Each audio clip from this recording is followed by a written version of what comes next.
মোবাইলে আর্থিক সেবাদাতা প্রতিষ্ঠান নগদে কেন্দ্রীয় ব্যাংকের নিযুক্ত প্রশাসক মোহাম্মদ বদিউজ্জামান দিদার পদত্যাগ করেছেন।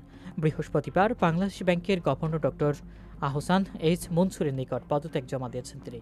বিষয়টি নিশ্চিত করেছেন বদিউজ্জামান দিদার। তিনি বলেন, স্বাস্থ্যগত সমস্যার কারণে নগদের প্রশাসক পদ থেকে পদত্যাগ করেছি। নগদে কাজের অনেক চাপ, যা বর্তমানে আমার শরীরের সঙ্গে যাচ্ছে না, তাই গভর্নর বরাবর পদত্যাগপত্র জমা দিয়েছি। জানতে চাইলে বাংলাদেশ ব্যাংকের নির্বাহী পরিচালক ও মুখপাত্র আরিফ হোসেন খান বলেন, নগদে প্রশাসক পদত্যাগপত্র জমা দিয়েছেন, তা এখনো গ্রহণ করা হয়নি। উল্লেখ্য, আওয়ামী লীগ সরকারের পতনের পর গত বছরের ২১ আগস্ট বাংলাদেশ ব্যাংক নগদে প্রশাসক নিয়োগ দেয়। কেন্দ্রীয় ব্যাংকের পরিচালক মোহাম্মদ বদিউজ্জামান দিদারকে ১ বছরের জন্য প্রশাসক হিসেবে নিয়োগ দেওয়া হয়। পাশাপাশি একাধিক কর্মকর্তা ও ডাক বিভাগের একাধিক কর্মকর্তাকে সহকারী প্রশাসক হিসেবে নিয়োগ প্রদান করা হয়।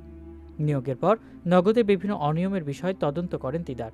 এসব অনিয়মে নগদের সাবেক ব্যবস্থাপনা পরিচালক তানভীর আহমেদ মিশুক জড়িত থাকায় তিনি তদন্ত বন্ধ করতে নগদের প্রশাসনকে হুমকি দেন।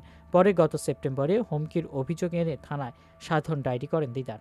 জিডিতে তিনি প্রতিষ্ঠানটির নগদের সাবেক ব্যবস্থাপনা পরিচালক তানভীর আহমেদ মিশুকের বিরুদ্ধে অভিযোগ আনেন। এরপর গত ১২ ফেব্রুয়ারি তার উপর হামলার ঘটনা ঘটে। হামলার ঘটনার পর কেন্দ্রীয় ব্যাংক থেকে তাকে পর্যাপ্ত নিরাপত্তা দেওয়ার আশ্বাস দেওয়া হয়, তবে তিনি সাহস পাচ্ছেন না। এমন পরিস্থিতিতেই নগদে নতুন প্রশাসক দেওয়ার জন্য উপযুক্ত কর্মকর্তার খোঁজ করছে বাংলাদেশ ব্যাংক। নগদের কার্যক্রম সম্পর্কে ধারণা আছে এমন উপযুক্ত কর্মকর্তাই খোঁজা হচ্ছে বলে জানা গেছে।